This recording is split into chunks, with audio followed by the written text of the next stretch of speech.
E eu quero convidar os demais irmãos a abrirmos a palavra do Senhor em 2 Timóteo, capítulo 3, verso 5. 2 Timóteo, capítulo 3, verso 5.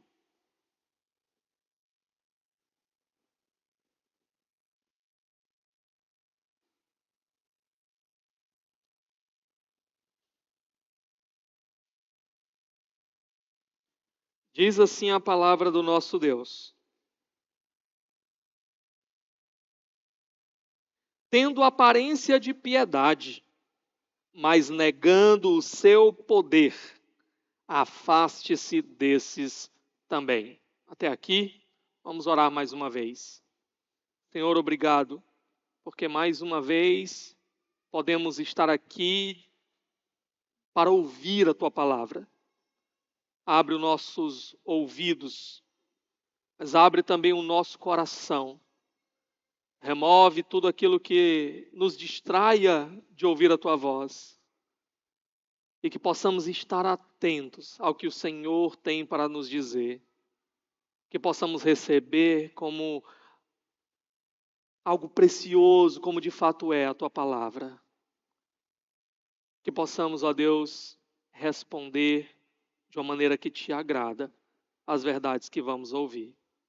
Eu te peço, em nome de Jesus. Amém. Amém. Ok, meus irmãos. No domingo passado, nós começamos a falar sobre o tema da falsa piedade. Esse texto, ele fala para nós sobre pessoas que tinham uma aparência de piedade. Mas essa piedade era apenas aparente. Era apenas uma casca que não transformava a vida delas. O texto diz que, embora tivessem aparência de piedade, negavam a eficácia dessa piedade. O Senhor diz ainda que devemos nos afastar dessas pessoas, nos afastar também dessa prática de uma falsa piedade. Eu falei ainda que essa falsa piedade, ela trabalha sempre com uma distorção do amor. Obrigado, meu irmão.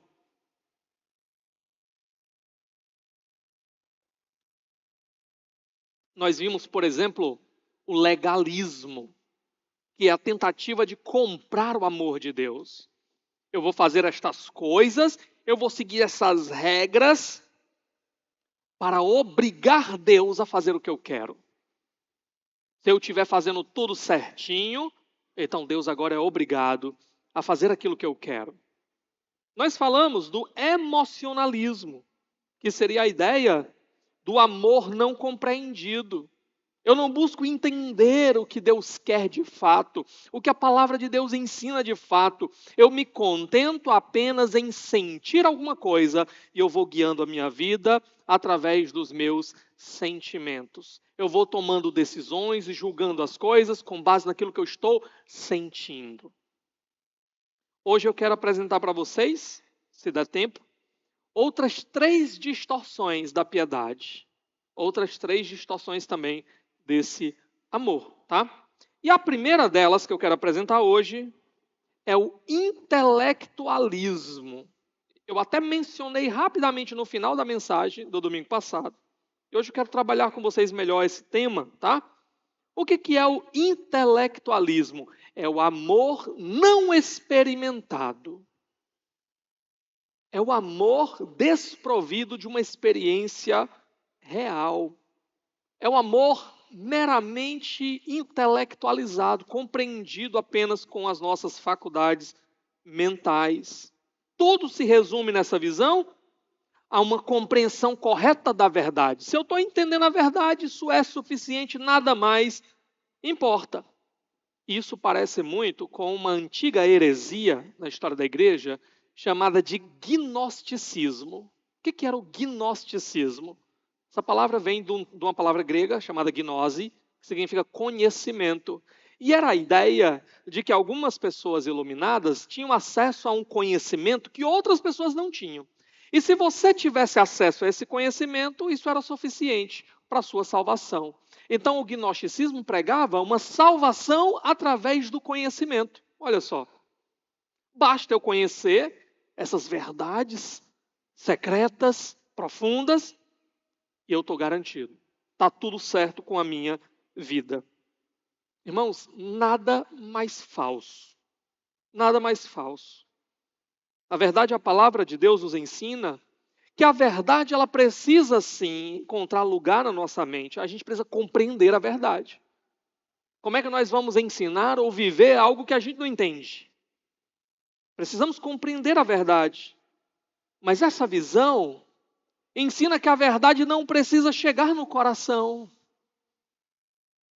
E ao não chegar no coração, essa verdade muitas vezes também não vai se transformar em uma vida prática que agrada a Deus, uma vida de piedade. Deve haver conhecimento, irmãos, mas o Senhor espera mais de nós. Ele espera que a gente tenha prazer. É a tese do John Piper, né? Que Deus ele é mais glorificado quanto mais nós tenhamos prazer nele. É o que as antigas confissões de fé dos reformadores já dizia. O propósito último, final para o qual nós fomos criados é glorificar a Deus enquanto nós desfrutamos dele para sempre. Para sempre. Então o Senhor espera conhecimento, prazer e vida transformada, que é coerente com tudo isso. Agora, os homens no nosso texto eram mestres. Eram homens intelectuais em algum sentido. Eles conheciam algumas doutrinas. O problema é que o que eles ensinavam era uma distorção da verdade. Eles usavam uma piedade falsa para desviar pessoas, de modo que com aquilo eles pudessem ganhar alguma coisa. Que eles obtivessem algum lucro pessoal. Eles eram mestres intelectuais. Porém, irmãos, existem casos de pessoas que muitas vezes estão pregando a verdade. Elas conhecem a verdade. O que elas pregam é verdade, é verdadeiro. Porém, a motivação é errada. O coração não foi transformado pela verdade. É mero intelectualismo, porque não move as afeições e não transforma a vida. Na própria palavra de Deus, nós encontramos casos assim. A gente leu hoje o texto de Filipenses capítulo 2, mas em Filipenses capítulo 1, o verso 15 e o verso 17, olha o que Paulo diz. Ele diz assim, é verdade que alguns pregam Cristo. Eles pregam o quê? Cristo. O que eles pregam é verdade. Eles pregam Cristo. Por inveja e rivalidade. Mas outros fazem de boa vontade. Olha só. Tinha gente pregando Cristo por inveja. Talvez alguns pregadores estivessem recebendo mais atenção do que eles. E eles pregavam a Cristo para rivalizar. Paulo vai dizer que alguns faziam isso com ele mesmo, Paulo. Algumas pessoas parecem que não gostavam de Paulo. Se alegravam que Paulo estivesse preso e não pudesse pregar, enquanto eles estivessem soltos e pregando. Olha que loucura! Pregavam a verdade, mas tudo não passava de mero intelectualismo, porque o coração estava vazio dos sentimentos reais que Cristo espera. A vida não estava transformada por essas verdades. O verso 17 diz, aqueles pregam Cristo por ambição egoísta, para ganhar alguma coisa, sem sinceridade, pensando que podem me causar sofrimento enquanto estou preso. Aquilo que eu acabei de explicar para vocês. A mensagem era certa, mas era meramente um exercício intelectual. Piedade não pode ser resumida a isso, meus irmãos. Piedade tem que envolver amor real, amor experimentado, amor verdadeiro a Cristo, amor verdadeiro ao Pai, ao Filho e ao Espírito. Será que nós já não vimos teólogos brilhantes, pregadores excepcionais, mas de repente foi descoberto que a vida deles não estava de acordo com a mensagem que eles pregavam. Era apenas casca, era apenas exterior. Será que nós já não conhecemos irmãos próximos assim no dia a dia, que pareciam tão inteligentes, que pareciam conhecer tanto da palavra de Deus, mas que de repente nós descobrimos que estavam vivendo longe do Senhor e naufragaram na fé? Porque, irmãos, intelectualismo não é suficiente. É preciso algo a mais do que isso.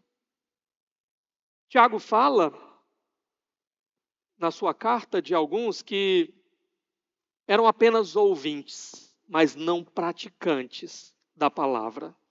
Cuidado. Tem gente que está se transformando em sommelier de sermão. Sabe o que é o sommelier? É aquele que faz a degustação, saber se o gosto está bom, se está tudo certo, se está tudo ok, se tem qualidade. Tem gente virando sommelier de sermão.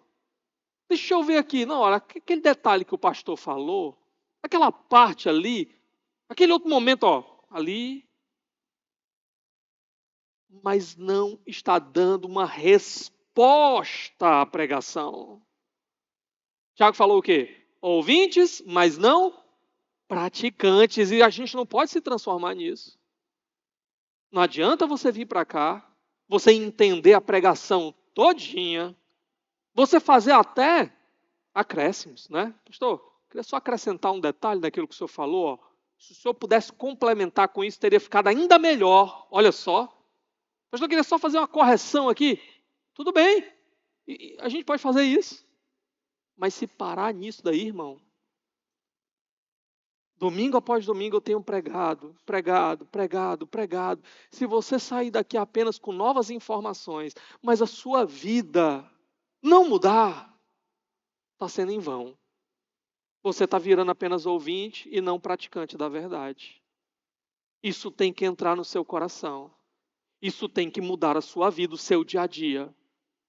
Tem que aparecer no seu testemunho que você é uma nova criatura. E tudo que você faz agora, quer você coma, quer você beba, quer você faça qualquer outra coisa, você faz para a glória de Deus. Você vive na presença de Deus. No seu trabalho, Deus está ali com você. Na sua casa, Deus está ali. Na faculdade, na escola, Deus está ali, vendo você ao seu lado. E porque você sabe disso. Porque você o conhece. Porque você o ama. Você vive uma nova vida. Você se esforça para lutar contra o pecado e viver uma nova vida. A gente vai ver Tiago falando também de algumas pessoas que haviam entendido intelectualmente uma doutrina fundamental, chamada de justificação pela fé somente. Que nós somos justificados, ou seja, quando Deus olha para nós e Ele nos declara, você não deve mais nada, justificado. Alguns tinham entendido isso intelectualmente. Olha, Cristo morreu por mim, pagou o preço dos meus pecados, me declarou justo, eu não devo mais nada. E aí o que eles faziam? Eles iam viver no pecado. Aí Tiago diz assim, peraí, você diz que tem fé, é? Foi justificado pela fé, salvo pela fé? Cadê suas obras? Me mostra aí suas obras. Como é que eu sei se eu tenho uma fé verdadeira? Essa era a questão que o Tiago estava querendo trabalhar com eles. Como é que você sabe que você tem uma fé verdadeira e você foi salvo? As obras mostram, o fruto mostra. Que árvore é essa? Aquele que foi salvo pela fé somente, Paulo vai dizer lá em Efésios capítulo 2, verso 10, foi salvo para andar agora numa vida nova de boas obras. Alguém não pode ser salvo e continuar vivendo do mesmo jeito, no mesmo pecado. Isso não é fé verdadeira. E Tiago, ele vai dizer o seguinte, olha, sabe de uma coisa? A fé de vocês é pior do que a fé dos demônios. Porque os demônios creem e tremem. Ou seja, a fé deles produz alguma coisa. Não é fé salvadora, mas ainda produz alguma coisa. Faz ao menos eles tremerem. A fé que vocês dizem que tem é morta, é estéril, não produz nada. Era mero intelectualismo. Não tinha vida transformada de boas obras para mostrar que era uma fé verdadeira. Esse é o ponto. Meus irmãos, se tudo que você tiver for conhecimento teológico é maravilhoso. Mas se tudo que você tiver for só isso, meus irmãos, a palavra de Deus diz, não queiram muitos de vós serem mestres, a quem muito é dado, muito é cobrado, há mais açoites. Se você entender tudo, mas não viver nada, mas não sentir nada, nada ser transformado na sua vida, trema. Trema, pelo menos como os demônios, trema. Porque eles já sabem o que os espera. E você deveria saber também. Intelectualismo não é vida piedosa. Mero intelectualismo não é vida piedosa. Agora, a gente chega na nossa quarta distorção, que é a segunda de hoje, né? Quarta, porque a gente viu duas semana passada, vimos agora mais uma.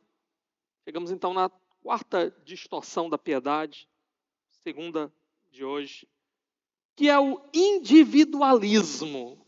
Individualismo. O que é o individualismo aqui? É o amor não compartilhado. Tudo que importa, eu. Eu com Deus aqui, ó. Mas para aí. Não tem vida de comunhão verdadeira. Não compartilha amor na vida de mais ninguém. É do bloco do eu sozinho. Eu me basto. Eu sou suficiente. Eu e o Senhor, tá bom demais. Irmãos, para mencionar a história da igreja aqui mais uma vez, havia alguns grupos que tiveram ideias parecidas aqui com isso. Tinha um grupo chamado dos eremitas. Esse nome eremita vem de uma palavrinha grega, eremos, que significa o quê? Deserto. É um pessoal que achou que para ser crente mesmo, assim, o mundo estava poluído demais, contaminado demais. Então eles iam para os desertos, para aqueles lugares onde não tivesse ninguém. E ali eles iam viver sozinhos. A vida cristã era ele sozinho, lá num deserto, num lugar deserto, ele e Deus. A partir daí surgiu um outro grupo também, chamado de os monasticistas. É o monasticismo. Vem de outra palavra grega, palavra monarchos, palavra que significa sozinho. Aquele que vive sozinho. A mesma ideia. A diferença é que alguns deles começaram a construir mosteiros. Era um grupo de gente que queria viver sozinha. Aí pronto, nós queremos viver sozinho, vamos viver sozinho só nós e esse grupo aqui. E acabou-se. E a gente não se mistura mais com os outros lá de fora. Somos só nós aqui vivendo sozinhos. Sozinhos, porém acompanhados, né? Um pouquinho. Pronto. Monasticismo. Irmãos, tudo isso aqui parece muito piedoso. Pessoas querendo viver longe do pecado. Se dedicar completamente a Deus. Parece muito piedoso. Porém, irmãos, isso é desobediência a Jesus. Desobediência a Jesus. Sabe por quê? Primeiro, Jesus nos deu uma missão. Essa missão foi dada a cada um de nós. ir por todo mundo, pregar o evangelho a toda criatura. O Senhor nos deu uma missão. Como é que eu vou cumprir essa missão sozinho lá dentro de um deserto? Ou sozinho dentro do mosteiro? É eu e os outros monges que já escutaram também a palavra de Deus. Como é que eu cumpro a missão de Jesus? O Senhor Jesus, irmãos, Ele diz para nós que o mundo vai saber que nós somos discípulos dele pelo amor que nós demonstrarmos uns pelos outros. É assim que o mundo sabe que você é discípulo de Jesus. Isso envolve o quê? Relacionamento. Quando você lê a Bíblia, e tem uma lição na nossa classe de novos membros que eu trato só disso. Há um monte de mandamento, que a gente chama de os mandamentos dos uns aos outros. O Senhor espera que nós estejamos nos relacionando e amando uns aos outros, protegendo uns aos outros,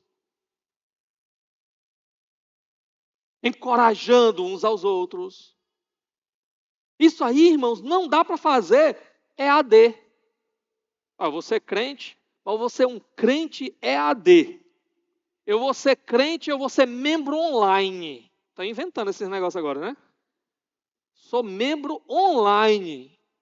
A igreja não sabe como você vive. A igreja não sabe. Você não tem relacionamento com ninguém. A não ser, às vezes, numa videoconferência que você faz ali e tal. Não é esse o tipo de comunhão que o Senhor está nos chamando a viver. Não é. Não é.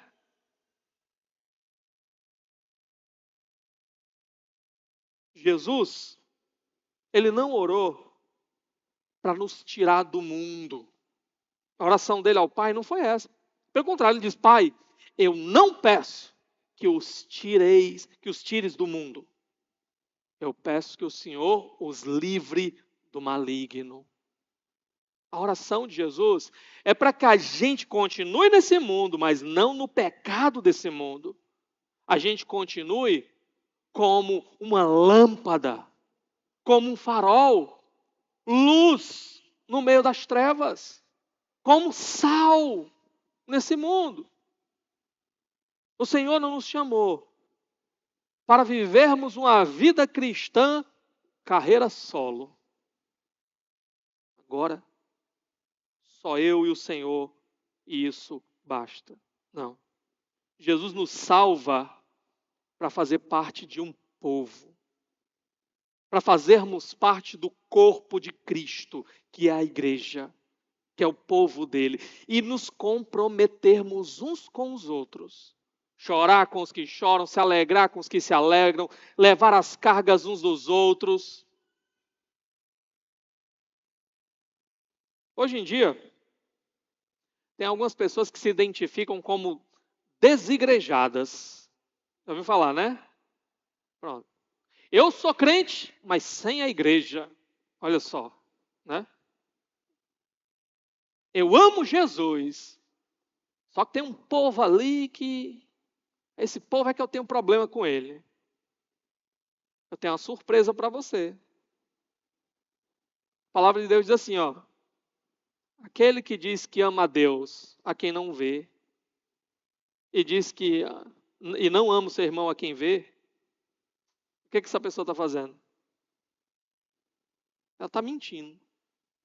A palavra de Deus vai dizer que se você não ama o irmão que você vê, você também não ama a Deus a quem você não vê. Ah, pastor, mas na igreja tem um monte de gente hipócrita, pecador. E você é santo, perfeito. Sei como é que não foi arrebatado ainda pisa no chão, suja os pés, né?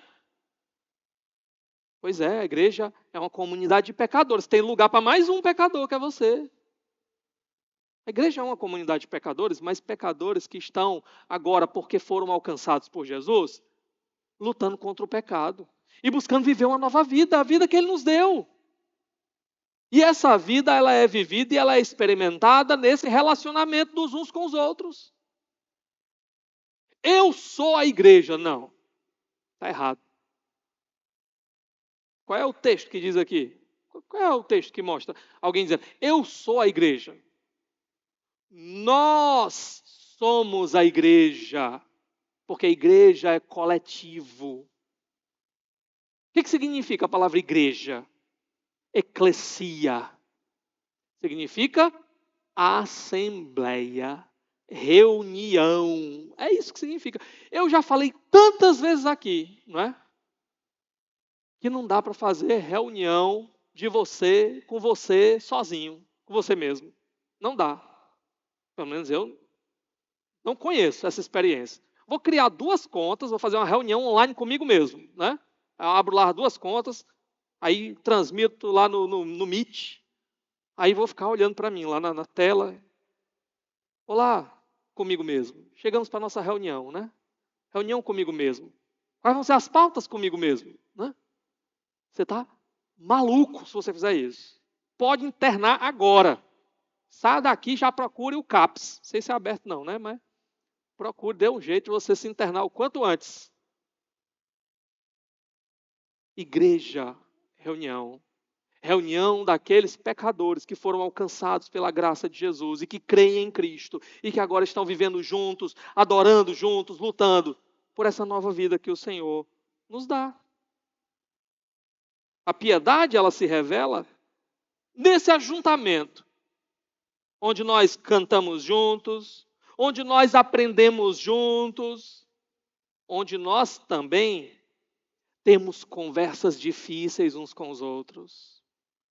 Quando tropeçamos, quando pecamos, nós buscamos o irmão, nós pedimos perdão, nós buscamos restauração, reconciliação, e é aí que a piedade vai sendo desenvolvida e forjada em nós.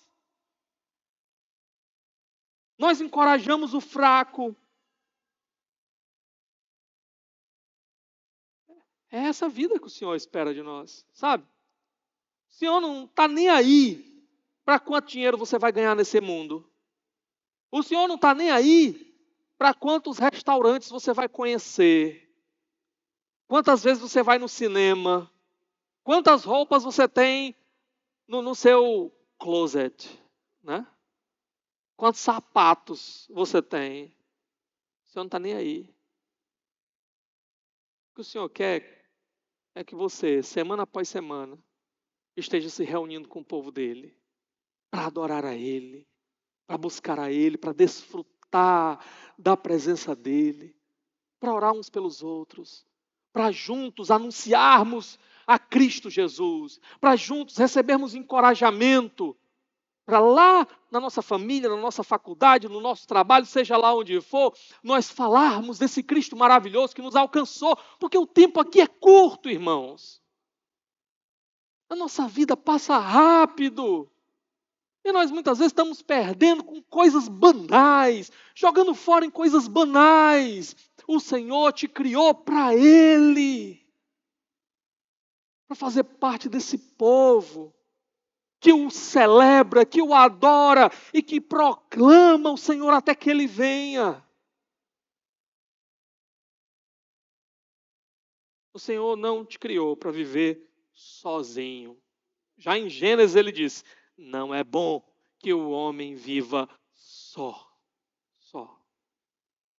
Então, se você tem qualquer visão individualista aí, na minha vida ninguém se mete, eu vou viver minha vida eu e eu só mesmo, não é isso que o Senhor tem para você. Ele te chama a fazer parte do povo dele. A gente chega então na nossa quinta distorção. A distorção aqui que eu estou chamando de a distorção do fetichismo. Eita, pastor, agora dificultou. O que é esse negócio, né? Fetichismo. Pronto. Eu defini aqui como o amor desordenado. Amor desordenado. Deixa eu explicar isso para você, tá? A ideia do fetichismo é quando você atribui a objetos, a pessoas, a coisas, um valor maior do que o que essas coisas possuem. Um valor diferente daquele para o qual elas foram feitas, foram criadas. Vou já dar exemplos, tá? Essa palavra, fetiche, ela é utilizada de várias maneiras. Por exemplo, ela é utilizada na psicologia e na sexologia também. E ela é usada como a ideia de uma atração erótica por objetos ou partes do corpo que não são entendidos como tendo conotação sexual. Exemplo, pessoa que se apaixona por um sapato. Aí ela olha e aquele sapato, aí ela fica doida, pronto. É o fetichismo, ela está atribuindo valor àquele objeto que não tem nenhuma conotação com essa relação de intimidade. A pessoa, sapato, né? A orelha. Quando eu vi aquela orelha, eu fiquei doido, né? A orelha. Eu ouvi falar que tem gente vendendo hoje foto do pé na internet. O pack do pé. Você vai vender a foto lá do pé, olha. Porque tem gente assim, né? Que atribui esse valor ao pé. O que tem a ver o pé? Pois é, né? Então nota, um amor desordenado, que atribui um valor a coisas que essas coisas em si não deveriam ter esse valor sexual, por exemplo. Na antropologia e na sociologia, o feitiço, ele tem a ideia de você atribuir a objetos poderes mágicos. Lembra lá o talismã, por exemplo, né? Um amuleto, ao trevo de 4 folhas. Aí esse objeto, se eu tenho, aquilo vai me dar boa sorte, aquilo vai me dar um poder para fazer algo, uma varinha mágica. Mais uma vez, você está atribuindo a algo um poder, um valor que aquela coisa em si ela não tem. Infelizmente, antigamente a gente via isso mais dentro do ambiente pagão, né? Hoje em dia tem tanta gente se dizendo crente que eu tenho que comprar a toalhinha que o apóstolo usa para enxugar o suor. Que aquela toalhinha ali tem um poder mágico. Se eu tiver, aí eu vou prosperar. Eu tenho que comprar o sabonete de aroeira do bispo, porque aí quando eu tomar meu banho, que eu me lavar com aquele sabonete, eu vou descarregar tudo, né? Eu tenho que comprar o óleo da unção do carneiro, do cordeiro, né? Por quê? Não, porque o problema que eu tenho não serve o da mirra, não serve, só serve o do cordeiro. Que história é essa? Eu estou dizendo isso aí porque eu já trabalhei em livraria evangélica e aparecia gente lá. Eu quero comprar o óleo da unção. Primeiro, né? Ungir é passar óleo. O óleo da unção, o óleo ungido, é o quê? Passar o óleo no óleo, né? O óleo ungido. Passar o óleo no óleo.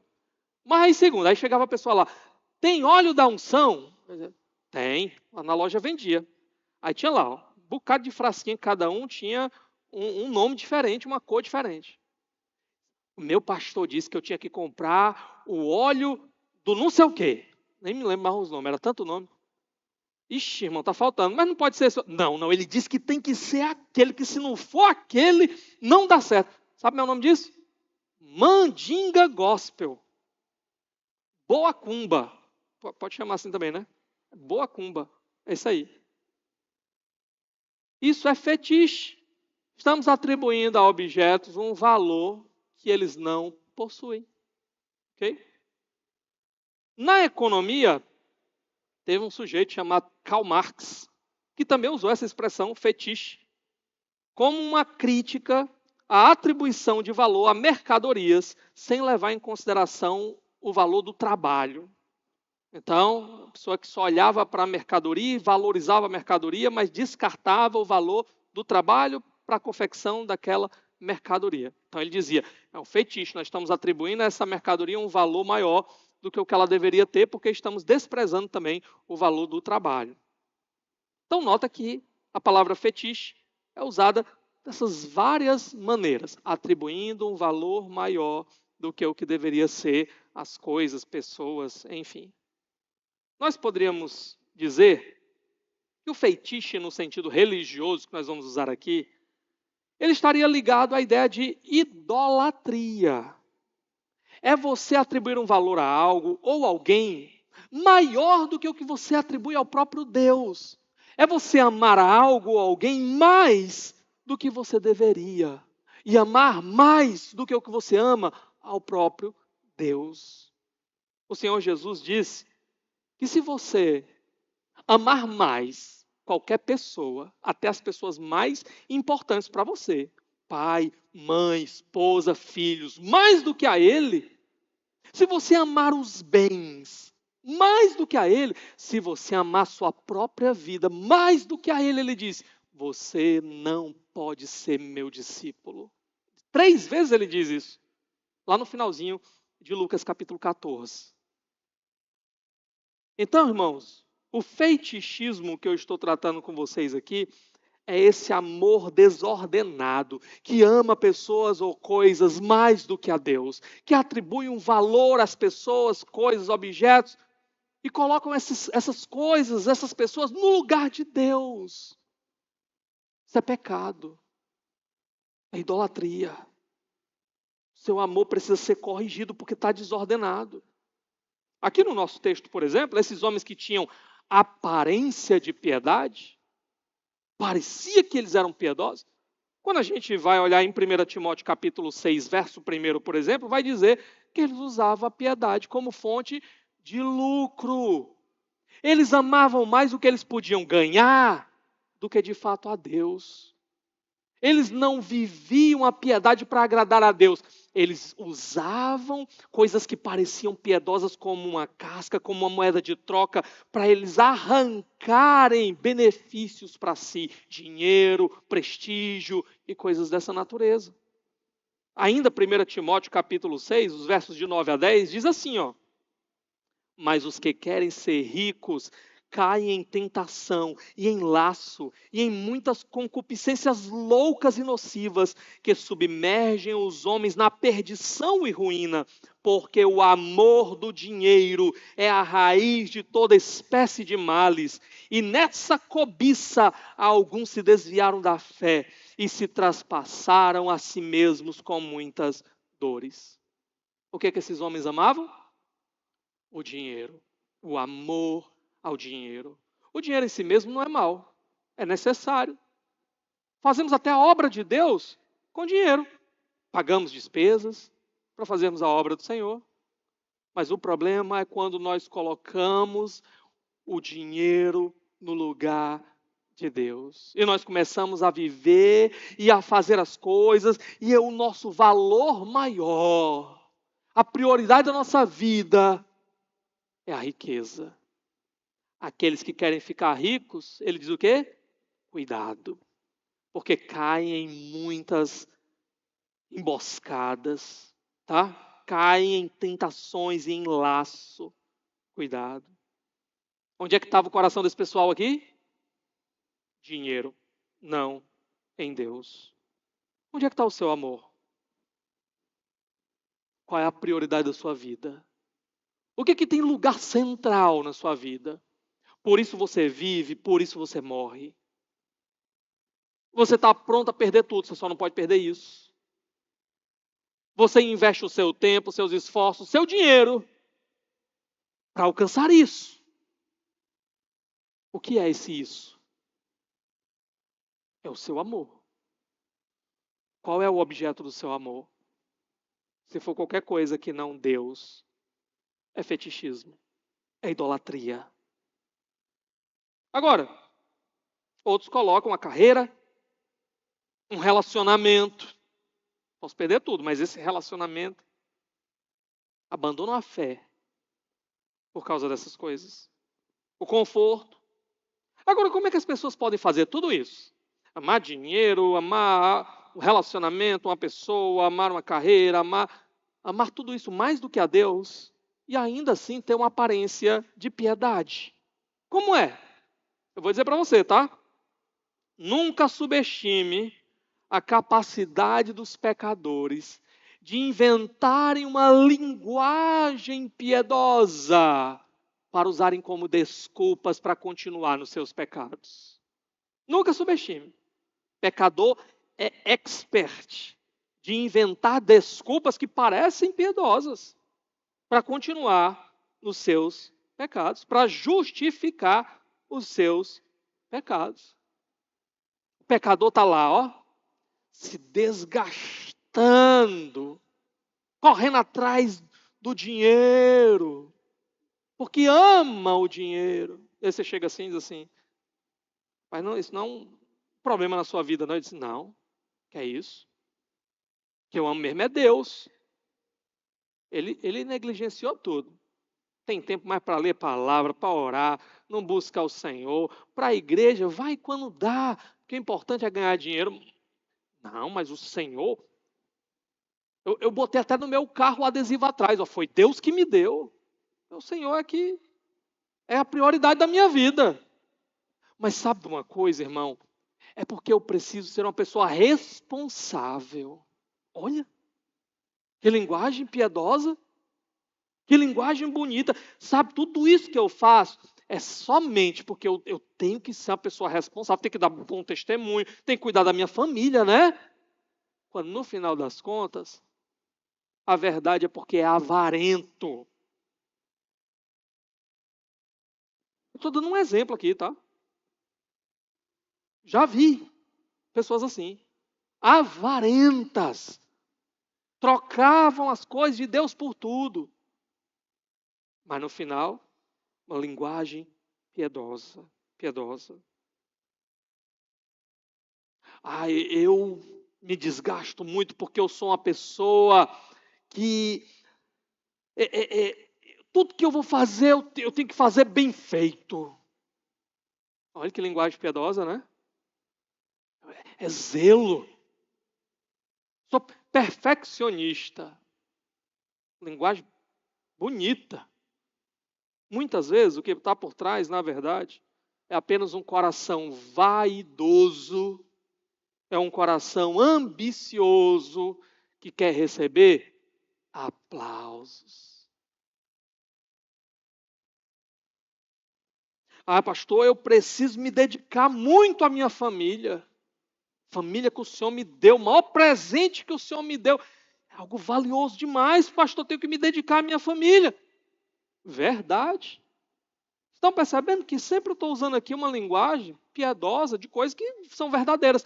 Mas o que eu estou dizendo é que às vezes essa linguagem é só casca. Ela está escondendo outra coisa. O cara que diz que tem que cuidar da família é o cara que não traz a família dele para adorar o Senhor. E quando você vai perguntar por quê? Não, pastor, é porque, sabe como é? Eu não quis confrontar. Eu não quis forçar. Eu não quis isso, eu não quis aquilo. É uma linguagem piedosa para esconder covardia. Não assume responsabilidade corajosa de dizer eu e minha casa serviremos ao Senhor. Aí, a esposa peca, todo mundo está vendo que está pecando, não tem coragem de ir lá e confrontar. Minha querida, eu te amo, mas eu preciso dizer para você, isso que você está fazendo não agrada o Senhor. Sabe por quê? Porque prefere ter razão, ou melhor, prefere ter conforto, ter paz do que ter razão, né?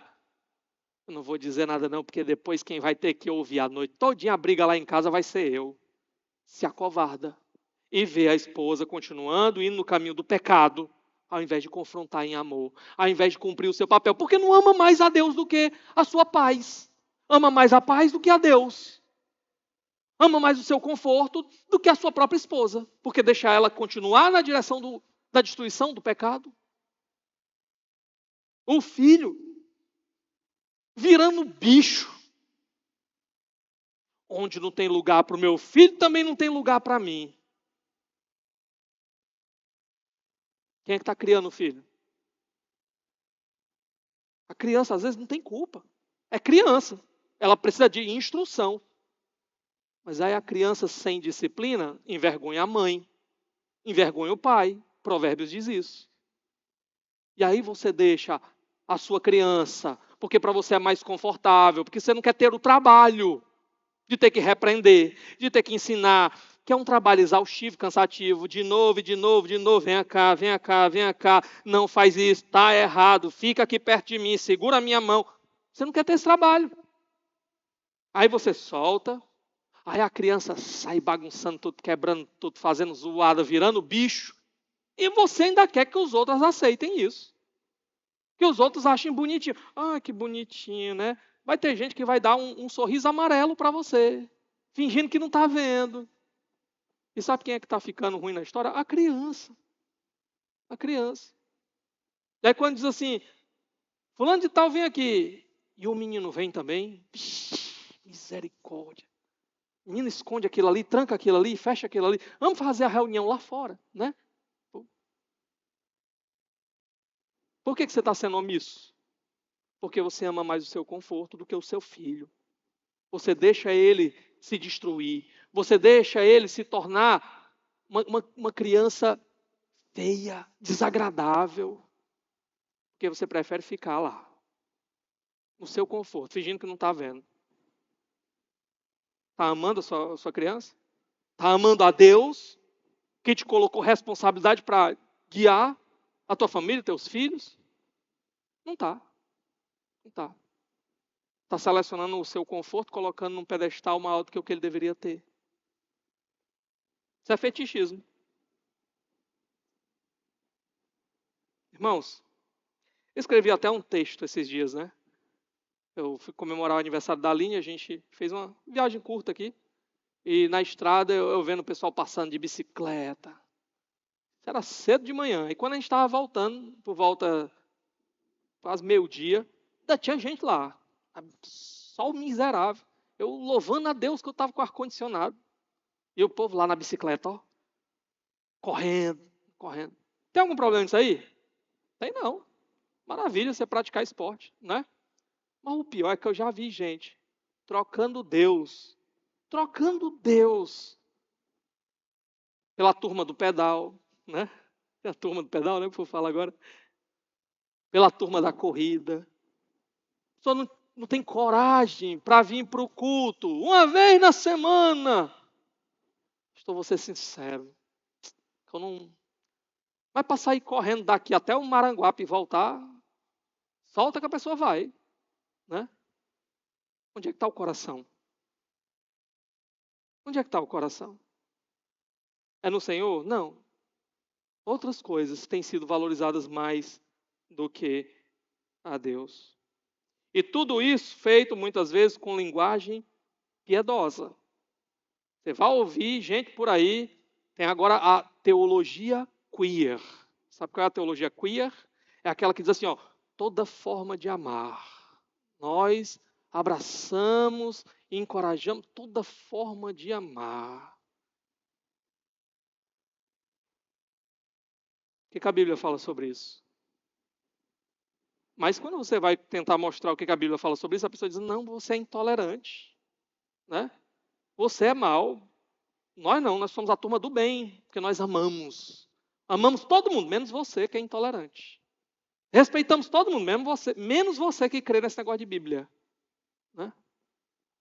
Eu já vi algumas pessoas ensinando, irmãos, sabe, você vai ver a linguagem piedosa. O cara vai lá, olha, Deus, ele decidiu amar a sua criação. E porque Deus quis amar, ele quis ter um relacionamento verdadeiro. Mas para que esse relacionamento seja verdadeiro, você tem que tomar uma decisão assim, absolutamente livre para que esse relacionamento seja verdadeiro. Só que tem um detalhe, sabe? Para que a sua decisão de amar a Deus de volta seja uma decisão livre, Deus não podia saber o que você vai fazer amanhã. Porque se ele soubesse, então já está determinado o que você vai fazer amanhã. Então essa sua escolha não é uma escolha absolutamente livre. Então, por causa disso, Deus abriu mão de conhecer o futuro. Por quê? Porque Ele quis amar. Olha que coisa linda. Rapaz, se arrupiou não? Eu só não vou dizer quem falou, porque eu não gosto de falar mal do Ricardo Gondim, tá? E quando ele defendia essas heresias aí, né, nega a onisciência de Deus, nega a onipotência de Deus. Aí um dia desse ele falou o seguinte, não, eu abandonei essa visão, porque eu ainda achava ela ortodoxa demais. Olha aí. Era crente demais ainda a visão, ó. O cara negando pontos fundamentais da fé. Agora ele está na turma do toda forma de amar. Toda forma de amar, né? Parece piedoso, parece piedoso. Você vai ouvir umas mensagens aí do do Ed Renekiewicz. Rapaz, que homem inteligente, né? Piedoso demais. Mas sabe o que esse pessoal está ensinando? Ensinando as pessoas a continuarem vivendo nos seus próprios pecados. É isso. Ensinando as pessoas que tudo que importa é que elas continuem frequentando a igreja de vez em quando, continuem contribuindo. Mas Deus aceita. Quer viver no pecado? Deus aceita. Deus nem olha isso como pecado. Deus recebe pessoas que estão sendo amortecidas nas suas consciências para continuarem vivendo no pecado e vão abrir os olhos um dia na eternidade, se elas não se arrependerem, crerem no Senhor de verdade, elas vão abrir os seus olhos no local de tormento, porque é isso que Jesus ensina. Então, meus irmãos, cuidado. Cuidado. O que é que tem sido o objeto do seu amor de verdade? O que é que você tem amado de verdade? O que é? Só tem linguagem piedosa, mas continua no pecado? Não é amor. Já vi gente dizendo, só vivendo um relacionamento de fornicação, mas o meu Jesus eu não abandono. Você já abandonou, meu querido? Você não quer abandonar o seu pecado? Aí você acha que Jesus vai olhar e vai dizer assim, ó, muito bem, bichinho, continue. Troque o seu pecado por Jesus. Vai ter pessoas, não. Troca Jesus para continuar no pecado, mas quer continuar parecendo que é crente, que é piedosa.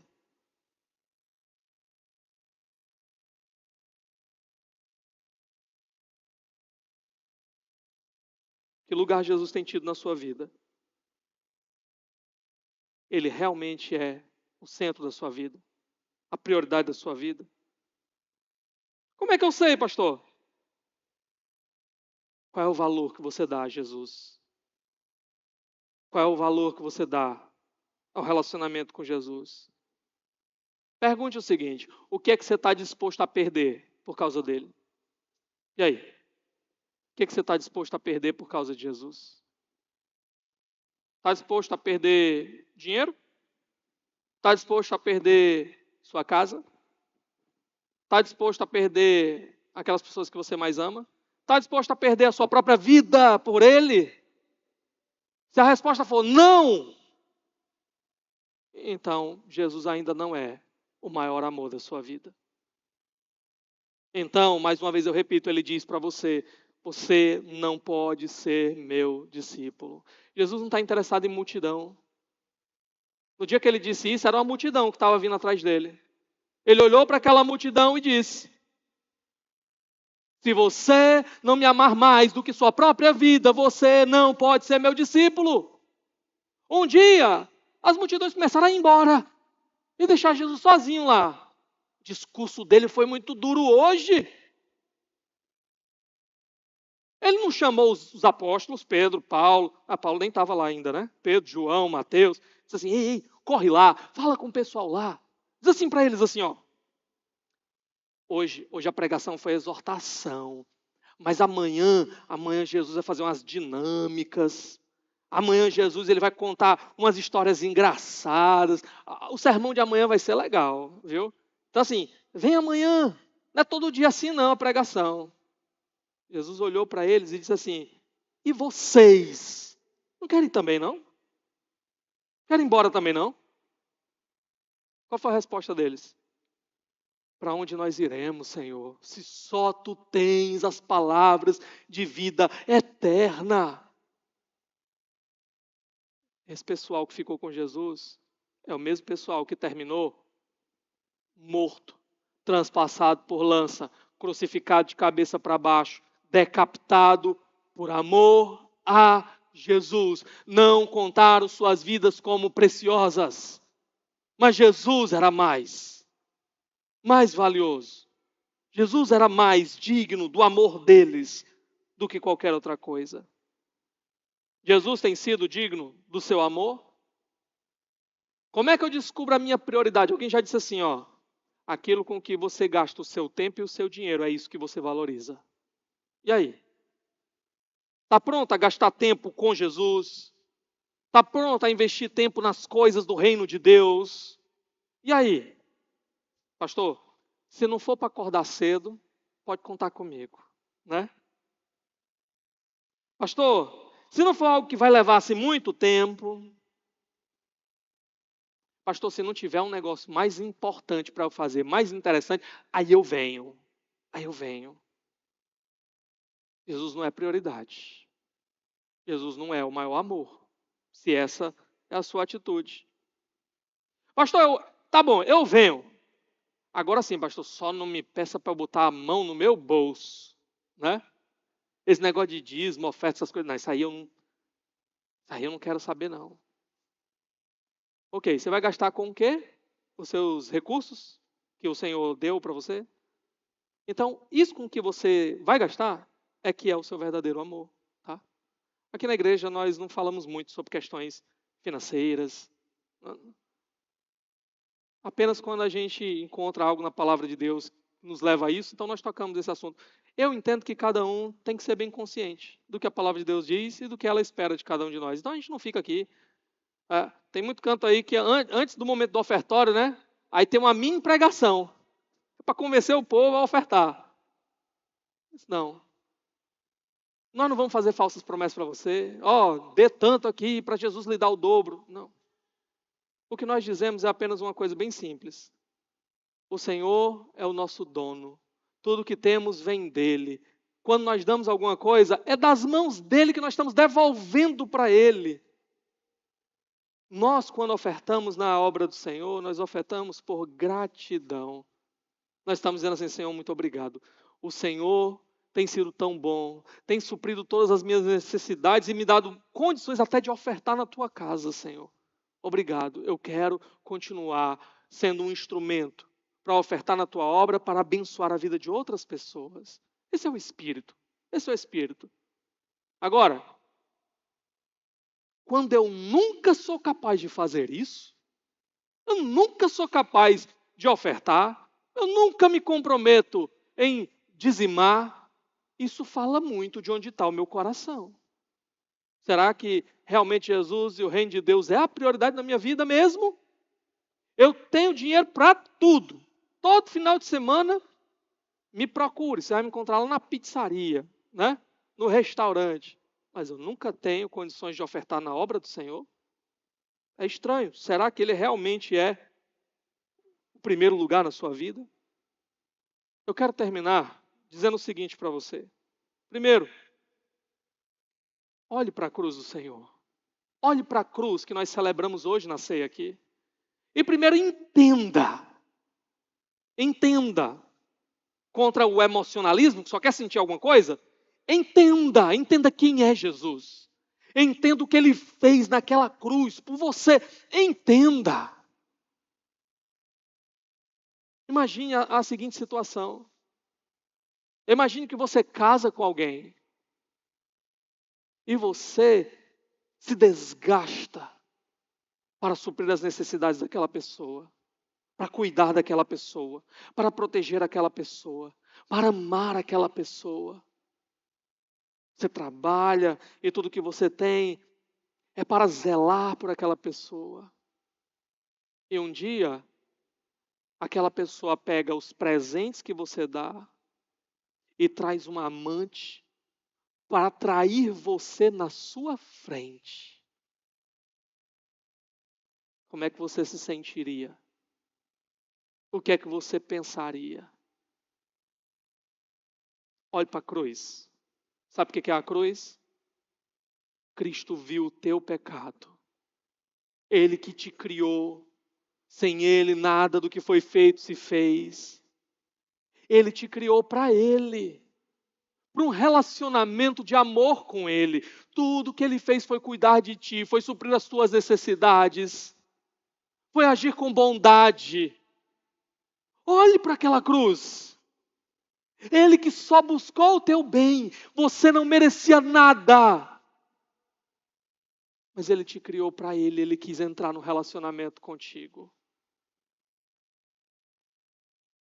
Só que Ele viu você usando todos os presentes que Ele te deu para chafurdar na lama do pecado. A palavra de Deus, ela diz que a igreja é a noiva de Cristo. O povo de Deus é a esposa do Senhor. Quando você estava usando os dons que Deus te deu, as bênçãos que Deus te deu, os presentes que Deus te deu, com o pecado lá fora, o que você estava fazendo era traindo o Senhor diante dos olhos dele. E ainda assim, Ele olhou para você, Ele viu a tua miséria, o teu pecado e disse: eu vou te limpar. Eu vou naquela cruz morrer por você. Ela era sua. O sangue derramado tinha que ser o seu, a escorrer por toda a eternidade. Mas eu vou tomar o teu lugar, porque eu te amo e você será meu. Entenda, o Rei da Glória, o Criador do universo, se fez homem para morrer seminu numa cruz, perfurado, insultado, provando a ira de Deus por um miserável pecador como eu e você. Entenda o que está em jogo e responda. Qual a resposta que você vai dar a isso? Que resposta você vai dar a Ele? Corra para Ele. Ame-o. Encontre o seu prazer nele. Alguém que me amou assim é digno do meu amor. Eu é que não sou digno. Ele deveria voltar para longe de mim o seu rosto. Mas ele me amou. E toda a minha vida será para dizer para ele: eis-me aqui, Senhor, pega a minha vida. Usa a minha vida.